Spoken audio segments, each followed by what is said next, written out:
ओम शांति। शिव बाबा का वाणी है 30 अगस्त 1961। फिर यहाँ है अथवा दूर बैठे हैं, जानते हैं कि पारलौकिक बाप मनसा वाचा कर्मणा तन मन धन से हमको प्यार कर रहे हैं। जैसे लौकिक बाप अपने बच्चों को प्यार करते हैं, बहलाते हैं, वो तो करके थोड़े बच्चे होंगे। यहाँ तो बहुत बच्चे हैं, तो जो बाबा की सर्विस में हैं उन्हों को ज़रूर बहुत प्यार करेंगे तन मन धन से। जिनको निश्चय हुआ है वो तो खुशी में गदगद होते रहते हैं। जितना जो गुलगुल होंगे उतना ही बाप भी प्यार करते हैं, गदगद होंगे। बाप का बच्चों पर कितना प्यार रहता है। अब तो रूहानी बाप की है बात। सपूत बच्चों को ही बाप गले लगाते हैं। विष्णु के चित्र में बच्चे दिखाते हैं ना, उस पारलौकिक बाप का प्यार बड़ा वंडरफुल है। टीचर भी प्यार करते हैं, गुरु भी प्यार करते हैं, परंतु जो फॉलो करे। आजकल तो ऐसे न गुरु है न चेले है। उस रूहानी बाप का प्यार तो बहुत वंडरफुल है, तो इन आँखों से नहीं देखा जाता। सपूत बच्चे ही प्यार के अधिकारी रहते हैं, कपूत नहीं। देह अभिमानियों को ही देही अभिमानी इतना प्यार नहीं कर सकते। देह अभिमानियों को ही देही अभिमानी इतना प्यार नहीं कर सकते। जो पूरे देह अभिमानी होंगे, बाप पर लाभ होगा, उनको बाप का प्यार मिलता ज़रूर है। इस बात को कोई जान नहीं सकते। यह है सारा गुप्त और हर हालत में उनकी सर्विस ही है। प्यार की भी सर्विस है। भक्ति मार्ग में भी सपना देखते हैं, कृष्ण को प्यार करते हैं। यहाँ तो प्रैक्टिकल में बाप है। कोई महान सौभाग्यशाली आज्ञाकारी वफादार हो, वो ही बाप के प्यार का हकदार बन सकता है। बाप कितना प्यार से बच्चों को देखते हैं। तुमको सामने देखते भी यही लक्ष्य देते हैं कि मनमना भव। हम तुमको मदद देते हैं, तुम्हारे विक्रम विनाश होंगे। किसका विक्रम विनाश? यह भी हमारी सर्विस है। हमारी सर्विस है हीरे तुल्य, और सभी सर्विस करते हैं कौड़ी तुल्य। किसको दृष्टि देना भी बहुत सर्विस है। बाप की याद आती है, अहो कैसा मीठा बाप है, उनको तो चटक जाना चाहिए। परंतु सुई भी ऐसी हो जो जिस पर जरा भी कट ना हो। देही अभिमानी को कब देही अभिमानी प्यार नहीं करेगा, अच्छा नहीं लगेगा। देही अभिमानी होगा तब उनका भी प्यार मिलेगा। पहले नुकसान करने वाला है देह अभिमान।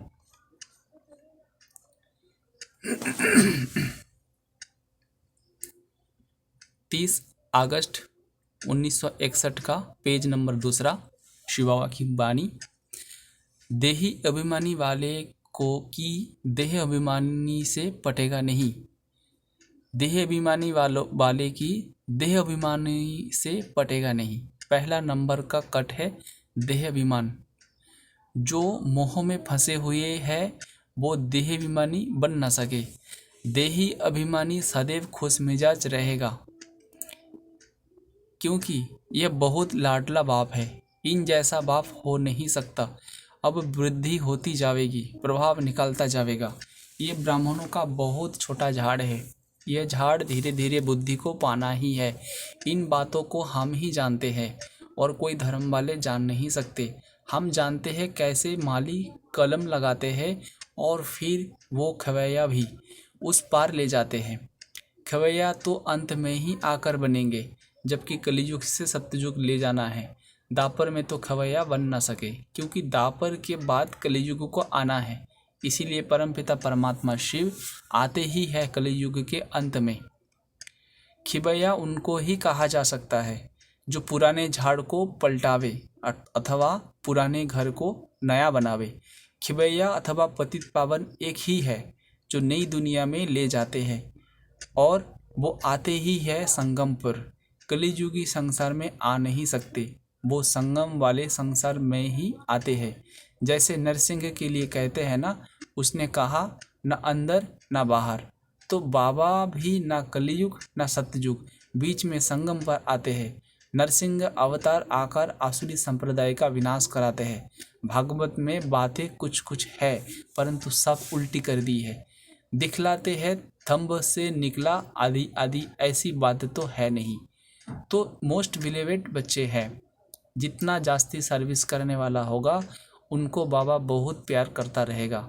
बच्चों को भी अंदर में रहता है ना, अहो हमारा बाप कौन है, जिसको कोई जान नहीं सकता, ऐसा तो कोई बाप होता नहीं। कितना गुप्त है, हम लिखते हैं तो भी मानते नहीं है, करके माने भी तो फिर बिगड़ने वाले बहुत है। सब कहेंगे तुमको क्या हो गया है, उल्टी बात पर विश्वास कर रहे हो। हम फिर कहते हैं तुम इन गुरुओं के गपोड़ों पर विश्वास करते आए हो, ये लड़ाई होनी ही है। आखिरी में तुम बच्चे जानते हो हमारी विजय होना ही है, पांडवों को जीतना है। जीतेंगे तब जब विनाश का समय आवेगा। ड्रामा अनुसारी वृद्धि को पा रहे हैं, परंतु ड्रामा पर ठहर बुद्धि को ठंडा ना होना है। ड्रामा अनुसारी ये खेल चल रहा है, परंतु पुरुषार्थ कराना बाप का फर्ज है। माया बेहोश करती है, हौसला ही खत्म कर देते हैं। ऐसे कब कोई कह ना सकेंगे कि फलाने को मामा बाबा ने भगाया। गीत है ना, चाहे प्यार करो चाहे ठुकराओ। गीत है ना, चाहे प्यार करो चाहे ठुकराओ, हम यह आपका दर कब नहीं छोड़ेंगे। माँ बाप कब ठुकराते नहीं हैं। हाँ, बच्चा अगर चंचलता करते हैं तो सुधारेंगे ज़रूर। हमारे पास जो बच्चे हैं उन जैसा खुशनसीब कोई नहीं। हमारे पास बदनसीब भी फिर स्वर्ग में आवेंगे ज़रूर। स्वर्ग के फाटक जरूर देखेंगे। फिर भी थोड़ा बहुत ज्ञान तो सुना हुआ है ना, बाकी जो ज्ञान नहीं सुनते वो थोड़े ही स्वर्ग में देखेंगे, बाकी सजाए तो बहुत खानी ही पड़ेगी। पदभ्रष्ट बन पड़ते हैं। शिव बाबा पास भी इलेक्शंस होता है, कोई सूर्यवंशी बनते हैं, कोई चंद्रवंशी बनते हैं। हर एक के पुरुषार्थ पर है, जो जितना सर्विस करेगा वो उसी नंबर में जोड़ा आवेगा। फिर जितना वोट मिलेगा, जितने जितने बनावेंगे उतना अच्छी जगह मिलेगी। तुम बच्चों को जो टिकट चाहे वो ले सकते हो। अनेक प्रकार के टिकट हैं, बच्चे खुद भी जानते हैं हम टिकट के अधिकारी बन रहे हैं। बाबा कहते हैं पूछ भी सकते हो कि इस समय तक अगर हमारा शरीर छूट जावे तो हम किस पद को पावेंगे। शिव बाबा तो सबको जान सकते हैं, कोई अपने को मियाँ मिट्ठू समझ चल ना सके। महारथी का तो सभी सेंटर्स पर नाम होता है, कोई को बहुत दुकान होते हैं, बहुत ब्रांचेस होती है, तो उन सबको कोशिश होती है हर एक ब्रांच में धंधा कितना होता है। यह है खुशनसीब बनने की बाबा की ब्रांचेस। हमारा दुकान कितना अच्छा है, यह कमाई है भविष्य 21 जन्मों के लिए। ऐसी कमाई करने वाले को खुशनसीब बच्चे कहते हैं। 30 अगस्त 1961 का पेज नंबर 3। अच्छे कर्म करने वाले अच्छा जन्म पाते हैं, यहाँ तो प्रत्यक्ष फल मिलता है। बाबा साक्षात्कार कराते हैं तुम ऐसा प्रिंस बनेंगे। साक्षात्कार में तो प्रिंस रूप ही दिखाते हैं। सूर्यवंशी में भी प्रिंस होंगे, चंद्रवंशी में भी प्रिंस होंगे। साक्षात्कार में समझ थोड़े ही सकेंगे यह प्रिंस किस समय का है। सूर्यवंशी है वो चंद्रवंशी है, ये बातें समझनी पड़ती है। ये सूर्यवंशी है ये चंद्रवंशी है, ये बातें समझनी पड़ती है ना। प्रिंस तो पिछाड़ी तक बनेंगे। ये कैसा प्रिंस है वो फिर अपनी बुद्धि में समझना होता है। अच्छी सेवा करने वाला जरूर पहले नंबर में आवेगा। राधे का भी जब स्वयंवर होता है तो पहले 1-2 का चित्र दिखाते हैं, 1-2 को पसंद करते हैं, तब सौदा होता है। यहाँ भी जो 1-2 सामान अच्छे बनेंगे तभी सौदा बनेगा, जोड़ी बनेगी पूरी 1-2 मिसल सर्विस करने वालों की। जैसे मम्मा बाबा सबसे अच्छी सर्विस करते हैं, जो अच्छी सेवा करेंगे वो उनके पास आवेंगे, 1-2 को पसंद करेंगे। सारा मदर यहाँ की सर्विस पर रहता है। यहाँ प्यार होगा तो वहाँ भी प्यार मिलेगा। तो पूरा खुशनसीब बनना चाहिए। नए मकान और पुराने मकान के सुख में फ़र्क तो है ना। पुरुषार्थ करना चाहिए नए मकान में जाने का। पुरुषार्थहीन ना बनना है।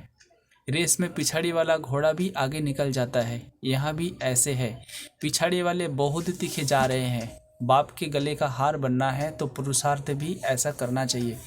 पुरुषार्थ तो सबको एक जैसा करने का सिखलाया जाता है। हाँ, फिर नाइट टीचर रख सकते हैं। बीके कोई भी समय सर्विस करने के लिए बांधी हुई है।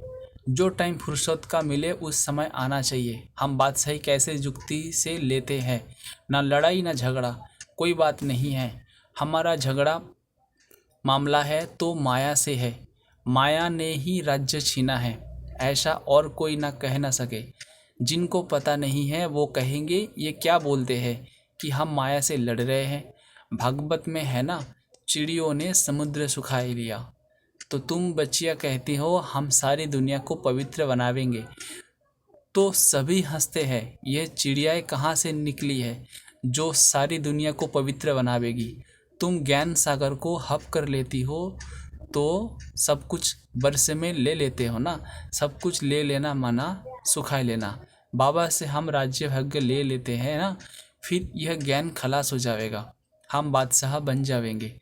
ज्ञान सागर से सब ले लेते हैं तो सागर सुखाया ना। सतयुग में है ही पवित्र दुनिया, अपवित्र एक भी नहीं रह सकता।